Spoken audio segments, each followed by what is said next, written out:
OC World is made possible by the generous contributions of the Marisla Foundation, the Keith and Judy Swain Family Foundation, and viewers like you. Thank you.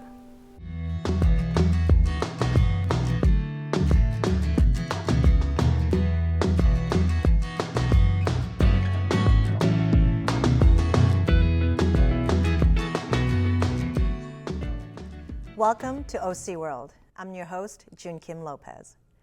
Epidemic of hate is how Attorney General Rob Bonta describes our current state. Hate crimes and incidents are on the rise nationally, statewide, and in Orange County. From 2019 to 2020, we saw 35% rise in hate crimes, while we saw 1,800% increase in crimes against Asians. Like me, I'm sure many of you out there have been victims or witnesses to hate incidents. It's a feeling you never forget and struggle to process or forgive. We like to think we come far in dealing with racism in this country, but often it doesn't feel that way. Mass shootings throughout the country related to hate flood of news waves and drown our senses of humanity. It's depressing. No, it's tragic. How a person can hate another, a stranger, so much that violence and devastation take over. So how do we make sense of this? We have two guests today who will share their stories to help us. First is Rusty Kennedy, former Executive Director of Orange County Human Relations Commission and the founder of Orange County Human Relations. Welcome, Rusty. Thank you very much, June. Well, thank you for being on our show. And I cited some really alarming and disturbing statistics. And you've been doing this for decades in so many different capacities. And by the way, thank you for doing that. So help me make sense of this. What's not working? What's going on? Why are we seeing these kind of statistics? Spikes, yeah. We've been documenting hate crimes for 32 years now. And one of the things that you can just predict on a map is the correlation between spikes in hate crime and what's going on in the public sector. So we see a leader like vilify one group or another, whether it's calling Latinos, rapists, or it's talking about the COVID virus as if it was Asian caused, the China virus, or other kinds of things like that. When the vilification of groups happens, people on the extremes act out. They feel newly emboldened and powerful. And that's when we see spikes in hate crime.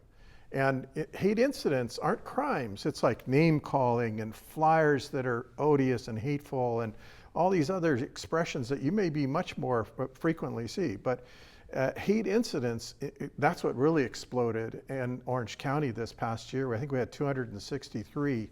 Which is dramatically more, and in the Asian community, our Asian community of Orange County, which is one of our large communities, we saw that really large spike in hate incidents. And that's troubling, and it's something we should all be aware of. It's something we should think about. What's our role in making a difference here? Well, there's a lot there. Let me start by asking, hate incidents and hate crimes, right? Hate crimes are actual crimes. Hate incidents, like you said, slurs, even freedom of speech. You could send out flyers, you could have That's right. gatherings and talk and have signs that say all kinds of things. So how are hate incidents treated differently from hate crimes, aside from the fact it's not a crime, but what kind of actions against hate incidents? That's a really good question. When we think of hate incidents as indicators, they're like leading indicators. When we see a spike like this in hate incidents, where there's more name calling and there's more vilification of people and some of the nasty flyers and stuff that get left around, or that gives us a sense that there may be more crimes around the corner or almost at the same time. So they're indicators of that. It gives you, it's kind of like taking the temperature of society and getting an idea of maybe we need to up our efforts. Maybe we need to think about what we can do to try to build some better understanding and acceptance between people. And the other thing that affects them largely is change and also the economy. When the economy bombs out and people are out of work, we see spikes. When communities are going through rapid change, there's an influx of one ethnic community, an outflux of another. That is another thing that tends to affect negatively certain people in our community. there's like, I mean, we could go on, but there are different kinds of hate offenders: mission, thrill seekers, various different, and reactive, sort of the three kind of principal areas we throw them into. Well, okay, I want to come back to that, but as you said to me, I agree with you. The hate incidents are sort of the gateway into these hate crimes, and you said the social condition from COVID, which is really sort of this catalyst that fueled Asian hate, and the economic conditions, which we're not sure what's going to happen. It's going to get better. We're seeing record inflation. So these things are not going away anytime soon. So while these things are causing rise in numbers, how are we then increasing or ramping up our efforts? What are we doing in order to deal with these sort of what seems like a condition that's going to last for quite a while? Absolutely. As our economy is so disrupted, and nationally and internationally, locally in Orange County, OC Human Relations with the County Board of Supervisors has started a whole campaign, and that campaign is called, what do they call it? HateHurtsUsAll.org. And that's an effort, we have various different ethnic communities participating, some of the hate crime victim groups all together in a group, and we're using that sort of platform to get people to be aware of hate crime and incidents. As a white male in this society, I wouldn't notice. People don't call me names. I don't have discrimination facing me in employment. I don't have the kind of hurdles and the kind of epithets that people of color might have. So building awareness is a really important part of that HateHurtsUsAll.org campaign, an effort to build awareness, education, and also, we got to work with our young people. We got to work through our churches and synagogues, our mosques, and various religious institutions. What can we do to bring young people together of different kinds, different types of belief systems and others? What are we doing in our schools to teach people how to collaborate and cooperate with people that are different? Learn the beauty of that difference and understand how that can be part of our vision of the future. And you mentioned that the awareness is a key, but what about enforcement? I mean, we like to think we raise awareness, we do all these things to be preventive, to educate, but when and how should the hammer come in? We saw the death of Vern Flournoy, African-American man shot in Huntington Beach. We saw George Mundergrown stabbed 27 times on the beach. We saw Tianmin Lee struck down in his youth on a tennis court in Tustin. We've seen very odious, violent crimes, and there's no question that in the case of these violent crimes, you need a concerted effort by the district attorney, law enforcement, and community members to prosecute and effectively, take care of the individuals doing it.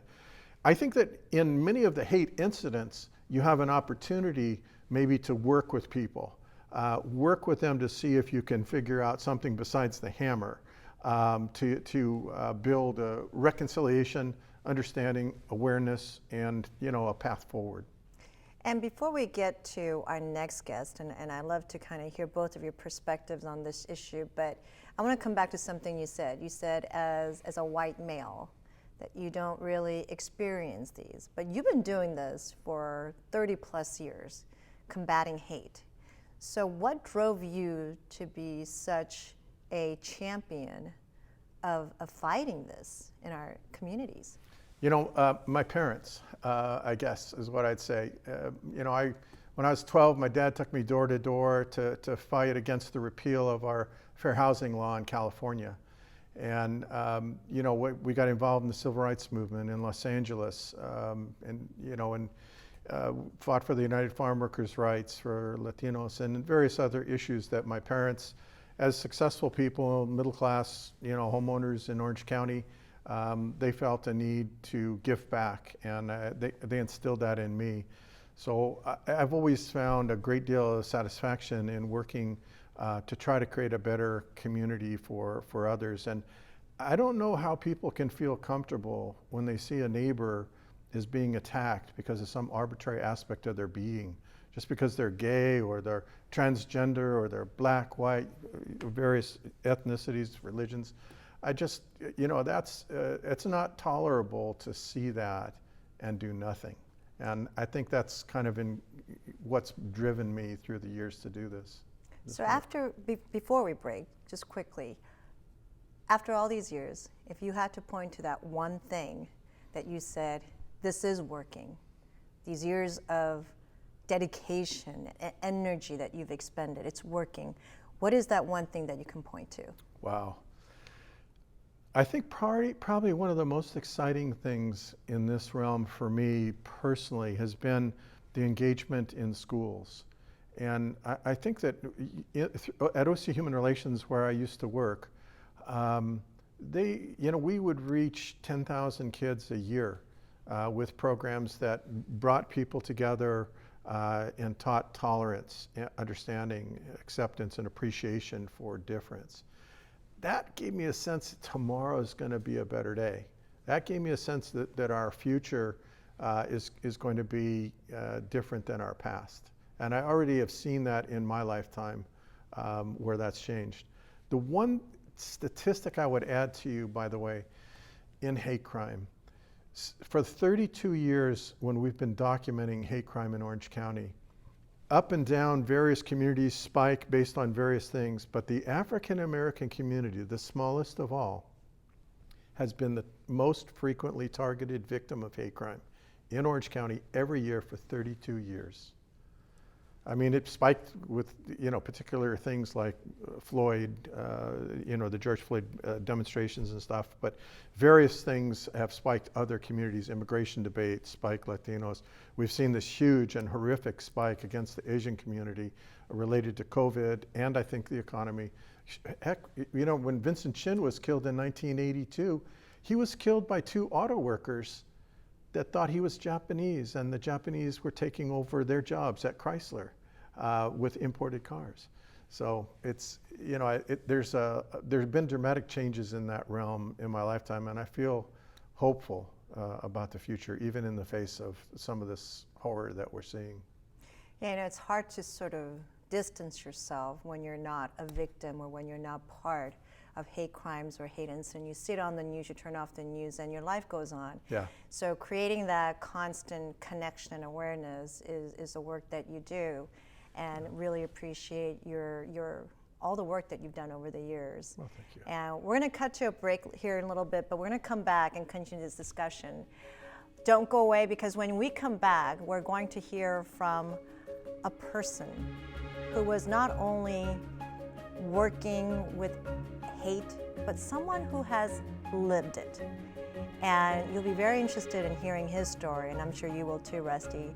So please come back after a very short break. Don't go away.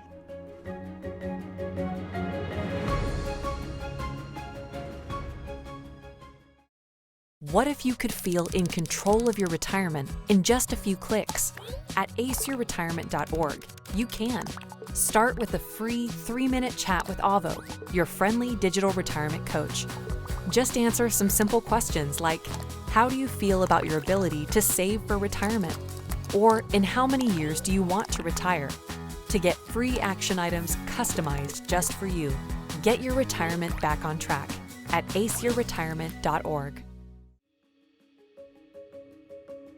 Welcome back to the show. Today we're talking about hate, trying to make sense of the increase in hate incidents and hate crimes. And in our studio today, we have Rusty Kennedy, but by Zoom today, we have an individual who has a very powerful story. His name is Tony McAleer, author of Cure for Hate and co-founder of Life After Hate. He's a self-admitted former neo-Nazi white supremacist who turned his life from violence and hate to one that is committed to healing hate through a multidisciplinary approach. Thank you for joining us, Tony. Thank you for having me. So let's talk a little bit about your life. When was it, and why was it, that you believe that you were superior to every other race and took on the badge as a white supremacist? I would say that when I sort of officially did that, I was at 16, 17, but I would think that the question really is better answered as, when did I start to feel so inferior that I needed to grab onto that external badge of superiority. And that happened in my childhood. I believe that the level to which we dehumanize other human beings is a mere reflection of our own disconnection and dehumanization, our own self-alienation.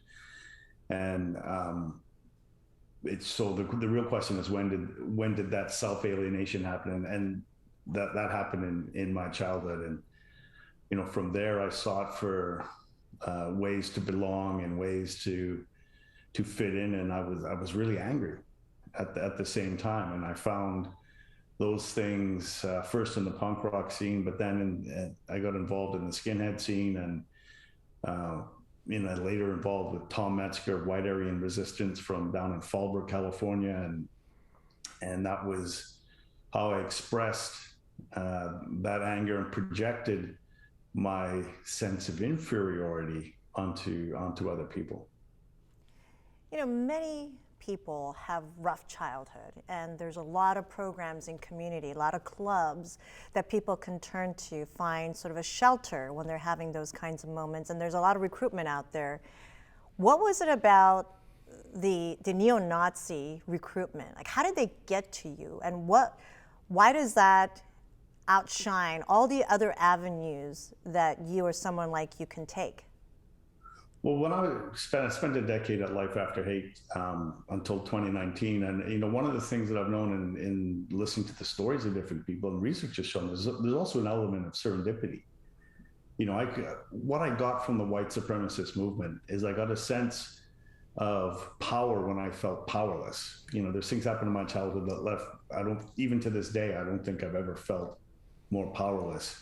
And I wasn't a tough kid growing up. And so when I was hanging out with these skinheads, all of a sudden, because I was with them, people were afraid of me. I'd never experienced that in my lifetime. And in order to have their protection, I had to have their respect. In order to have their respect, I had to commit all the same and get involved in all the same acts of violence that they did. And that was exciting. It was intoxicating. And that feeling of power when I felt powerless was pretty hard to overcome. It was addictive. I got attention when I felt invisible. Nobody noticed me before, but they sure noticed me when I was dressed like a skinhead. And I got acceptance when I felt unlovable. And it's these types of vulnerabilities, and it's the same vulnerabilities that can lead a person into addiction. It's the same vulnerabilities that can lead us into a whole host of antisocial outcomes for a young person.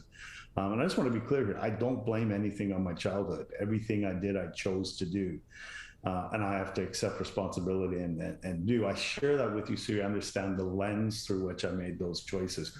What was the vulnerability being soothed by being in that movement? And so it's these vulnerabilities that these groups know how to prey on, and they know how to seduce, and the ideology itself is seductive to somebody with those vulnerabilities. I heard you say one time it's less about ideology and it's really more of the social element. But try to remember back to that first act of a violent act that you had to do to earn the respect and the acceptance of this group. And when you committed that first violent act, was there a moment of sort of, I don't know, a morale sort of interruption that says, what am I doing? How can I hurt a stranger? Tell us what that feels like in that moment to take a violent act on a stranger, and there seems to be no remorse, at least back then. What does that feel like? That's a great question, because back then, especially when I was in sort of full swing, I would have presented like a sociopath. What had happened to me in my childhood is I got beaten at Catholic school and hit on the rear end for not getting A's and B's by the teacher when I was 11. So that was where that sense of powerless came from. And the first time I remember getting into a fight, it felt awkward, and I had misgivings about it. What am I doing? And I felt guilty. And the next time, that felt a little bit less. And then the next time, it felt a little bit less. And before long, I felt none of it. I felt nothing afterwards, except the rush of adrenaline and the false sense of power that came with those acts. And so I became numb, and to be in those worlds, you're emotionally numb. You can't exist in that world and have a healthy relationship with yourself and other people. Every relationship I saw people have in that scene, every romantic relationship or marriage or whatever, was completely dysfunctional. You know, they didn't know how to have a relationship with other beings because they didn't have one with themselves. Now, you came out of that numbness. You turned your life completely around. Now you're writing a book about it. You start a foundation to help those in your similar situation. What was that moment of turnaround? What was the catalyst for you? It was a process. It started with the birth of my daughter, and you know, if we talk about, you know, that sense of self alienation, and I talk about that as toxic shame. I'm not John Bradshaw, I think, coined that phrase. And healthy shame and healthy guilt is I did bad, I did wrong. Toxic shame is I am bad, I am wrong. And it's a self dehumanization. I'm not good enough. I'm not smart enough. I'm not pretty enough. I'm not worthy. I'm unlovable.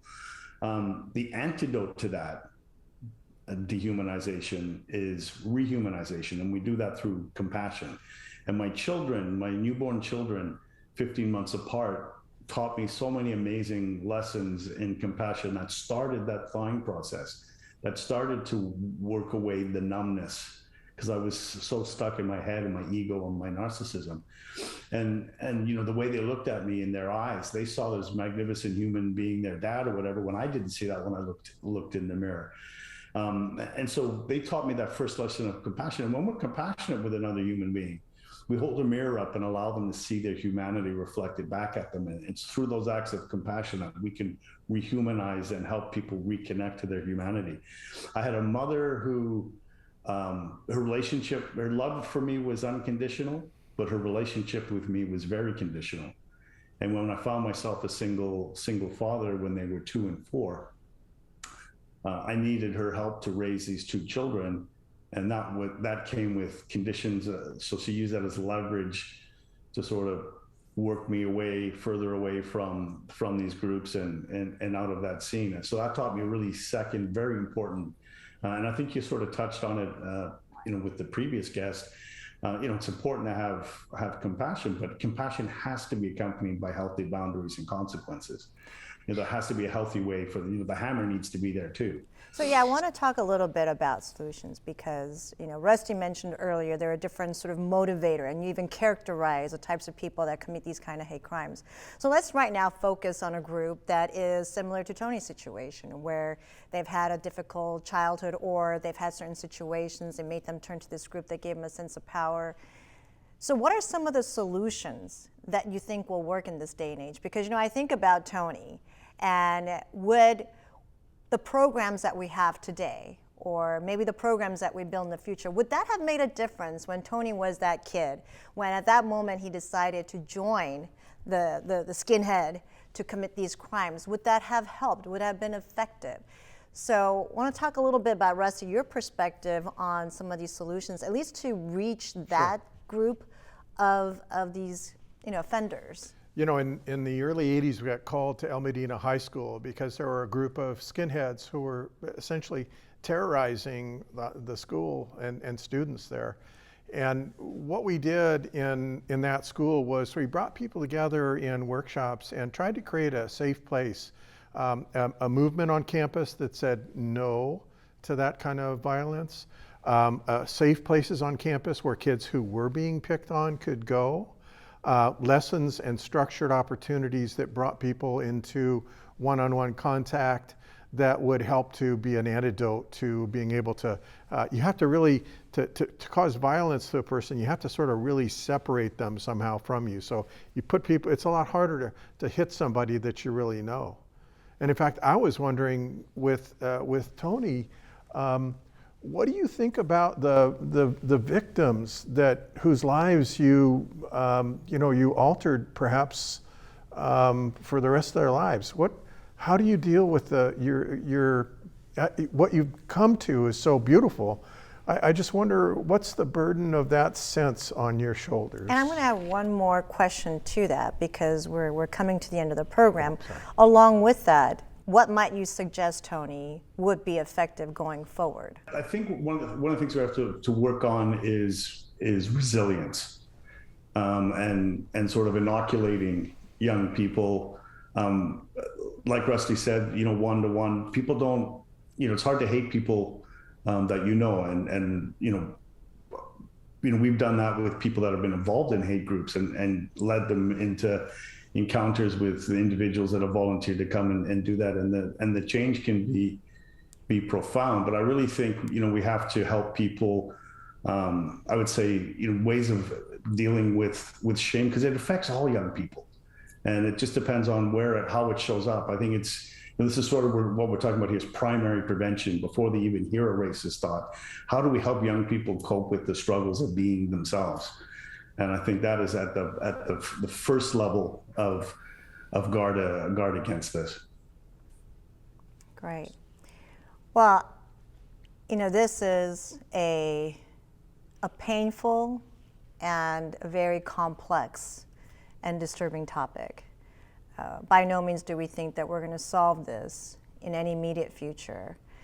But what I appreciate is the work that you've done, Rusty, and that you're doing, Tony, to take your story and all your might and all the resources to continually press forward. Because it is a multifaceted approach, and that's what I hear you say. It is about consequence. It is about prevention. Yeah. It's about education. It's about advocacy. There's just so many things to take on. No easy answer. There's no easy answer, yeah. And we struggle with this. We do have light of hope, like Tony, your story of how you've turned it around and how we can take your experience to help others. And so we definitely appreciate you both being here today, and look forward to monitoring and supporting any kind of work to bring greater peace and acceptance and tolerance to our world. But if there's one thing that I take away from this is the sheer sense of perseverance that I sense in the both of you. Neither of you gave up and aren't giving up. And you're using your respective own powerful platforms to continue to do your part. And that certainly strikes me as this is there's no one-stop solution, but having perseverance, having the connection, and familiarizing ourselves with the unknown, with the strangers, maybe over time that can move us forward. But certainly we'd love to have you back and tell us a little bit more, and hopefully hear some positive movements and we see some of these rising numbers come down, because it's a news story until it hits home. So thank you again for joining us, and thank you for joining us and tuning in and being part of this very important conversation. And as always, we want to hear from you, your story, your ideas, your suggestions. What did you think about our program? Because in order for us to make an impact, for us to provide a path towards hope and solution, we certainly can't do it alone. So until next time and our next program, we hope that you stay well and be safe. Thank you.